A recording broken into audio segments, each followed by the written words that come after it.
Report ভুল লেখা দাও, বুঝবে না তো কানায়, মামলা হইলে পরে দেখা নেব থানায়।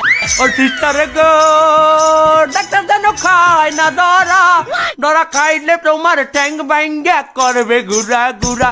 তুমি কম বয়সী সিস্টার গো, লাগে উড়া ডুরা, তুমি কম বয়সী সিস্টার গো, লাগে উড়া ডুরা। ভুলবার রিপোর্ট নিয়ে তো আমাকে রুগী গেছে অপারেশন করাইতে। অপারেশন তো কোনো না কোনো উপায় হয়েই যাবে, কিন্তু অপারেশনের পরে কি হবে চলুন সেটা দেখে নেই। আরে নাকি স্যার, আমার তো অপারেশন শেষ হয়ে গেছে, আজকে বলে আমার ডিসচার্জ করিয়ে দেবেন। হ্যাঁ, বিলটা দিলেই তো তোমার সারিয়ে দেবো। ও বিল হয়, ভালো কথা। বিল কয়টা কি সেটা দেন তো। আমাদের ওই প্যাকেজটি নিয়েছো, সেটা হলো আমরা যা যা অপারেশন থিয়েটারে ব্যবহার করবো সেইটার বিল দিয়ে দেবো, তাই না? হয় মোট 3,90,580 টাকা। কি 80 টাকা কম দিও। এত টাকা কেমনে হইলে মিয়া? আপনি আমার হিসাব দেন। জানতাম, এই জন্য পাই টু পাই একটা লম্বা করে লিখিত হয়েছি। শোনো, অপারেশন থিয়েটারে আমি অপারেশন করছি, আমার বিল।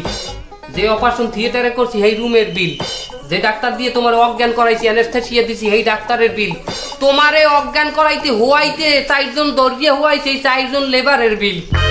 আবার আমরা অপারেশনের মাঝখানে নাস্তা পানি করছি, আমরা 4 জন ডাক্তার সিঙ্গারা খাইছি, হারুনের ভাতের হোটেল দিয়ে আইনি। আবার আমার বলতে নাচেরা আছে, হেরা কিন্তু সিঙ্গারা খায় না, হেরা খাইছে খরজাদা দিয়ে পান, আর আয়া খাইছে গুল। আরো বিল আছে। তোমার অপারেশনের জন্য আমরা যে 7 ব্যাগ রক্ত আনছি, 7 জন ডোনার আসছিলে, এক একজন ডোনারকে আমরা ডাইল ভাত খাওয়াইছি, পেট থেকে 1500 করে টাকা খরচ গেছে। কি বাতার ডাল খাইতে 1500 টাকা লাগে? হয় না, ভাতের দাম কম, ডাইলের দাম বেশি। হ্যাঁ, কি ডাইল? ফ্যান্সি ডাইল। এটা আবার আরে মাদক মাদক মাদক দ্রব্য, ওই 7 জন মাদক দ্রব্য সেবন করে পাশের রিহ্যাব সেন্টার গনে নিয়ে আসছি তাদেরকে। কি আপনি মাদক আসক্ত হ্যার রক্ত আমার শরীরে দিয়েছেন? তো কয় ব্যাগ দিয়েছেন? 6 ব্যাগ। 6 ব্যাগ? মিয়া, একজন মানুষের শরীরে থাই 5 ব্যাগ রক্ত, আপনি 1 ব্যাগ বাড়তি কোন জায়গায় লাগাইছেন? তোমার রক্ত দইছি, পানি দিয়ে দুইলে তো যাইয়া পানি হয়ে যেতে রক্ত। আর কি কোনো বিল আছে স্যার? তারপরে ওই যে তোমার বিল আছে না? ও স্যার, আমার বিলটার কথা তো কলেনি না স্যার। ওর বিল আছে 30,000। ওনার কিসের বিল? তোমার অপারেশন হইবে, টেনশন করবে কেটা? ওনারে রাখছি টেনশনের জন্য। উনি টেনশন করতে করতে উনি টয়লেটে যাইয়া এমন কুতুনি মারছে, টয়লেটের কমোড ফাইটে গেছে, কমোডের চূর্ণ ছিটামি। কি এই কমোডের বিলও দেওয়া লাগবে আমার? এই টয়লেটের কমোড কিনছি, কেনার পরে আবার ওনার শুধু তাই নয়, ওনার ওই জায়গা 27টা সেলাই লাগছে। কি আপনি ওনার অপারেশনের বিলও আমার দিতে নেবেন? আরে ভাই, আপনি মানসিক টেনশনের কথা কি বলবেন কল? ভাই, আমার কষ্ট কাঠিন্য হয়ে গেছে, আজকে 17 দিন পর আমি সফল হয়েছি। আর কি বিল আছে? কবরের বিল আছে, কবর খোঁচার বিল আছে 2,500। এমনি আপনি কবরটা খুঁজছেন কার লাগিয়া? সিরিয়াস অপারেশন করছি, তুমি মরতেও তো পারতা না। আমি কি মরছি? আরে ভাই, তার যদি কিন্তু একটা ব্যাপার আছে, আপনি তো মরেও যেতে পারতেন। আরে ভাই, যদি কিন্তু ব্যাপারটা আমি বোকা চলে গেছো তাতে কি? নতুন একটা পেয়েছি, তোমার তাইয়া 2টা কিডনি বেশি। আর কিছু কইেন না, আপনার যে বিল হইছে ওইটা আমি দিতেছি, লাগে আরো 100 টাকা আপনার বকশিস দিতেছি। আর কিছু বাইরে না কইেন না, এই ঘন্টা এইবার পারফেক্ট।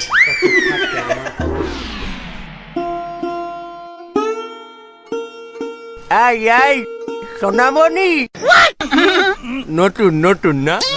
এদিকে গেছো, এদিকে গেছো। যে আমরা সবই জানি, আমরা সবই দেখছি। তোমার এ কটা কথা কই, এই পৃথিবীতে মানুষের চাইতে দালালের সংখ্যা বেশি। কখনো যদি ডাক্তার দেখাইতে হয়, আগে চেক করবা ডাক্তারের ব্যাকগ্রাউন্ড, চেক করবা ডাক্তার কতটা মানবিক, কতটা শিক্ষিত, কতটা পারদর্শী। রিভিউ নেবা বিভিন্ন রোগীদের কাছ থেকে যারা সেবা নিয়েছে ওই সমস্ত ডাক্তারের কাছে। এছাড়া এভাবে যদি তুমি শর্ট করে কোথাও ঢুকে যাও, এভাবেই বিপদে পড়তে হবে, পড়তেই হবে। হ্যাঁ ঠিক আছে, আমি কিটা? আমার নাম মরহুম ডাক্তার আইজুদ্দিন দালাল। মরহুম মানে? কথাটা আজ তুমি হইলেও সত্যি যে আমি 60 বছর আগে মারা গেছি। আসো তোরা, আমি ছিলাম এই হাসপাতালের একজন ডাক্তার। আরে সব কথায় আসিস না। তাতে আরে একদিন আমি 2টো রুগীকে ভুল চিকিৎসায় মেরে ফেলেছিলাম। এরপর জনগণ হাসপাতালে ওসাইয়া আমাকে হত্যা করেছে।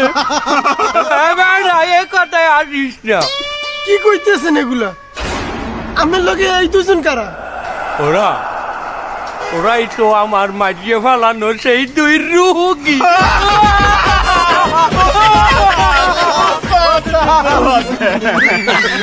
তো ওনরা আমার লগে রইছে কে?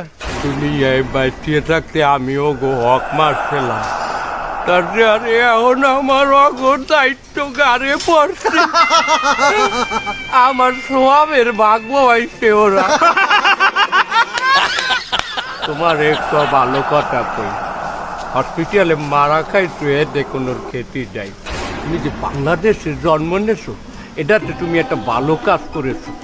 ছোটবেলার থেকে বড়কাল পর্যন্ত তোমার হক মারার লোকের অভাব হবে না। আর যত বেশি তোমার হক মারবে এখন সব তুমি পরকালে এই যে দালালি কিভাবে বানালি, সব জায়গায় খাইয়া তো টাকা।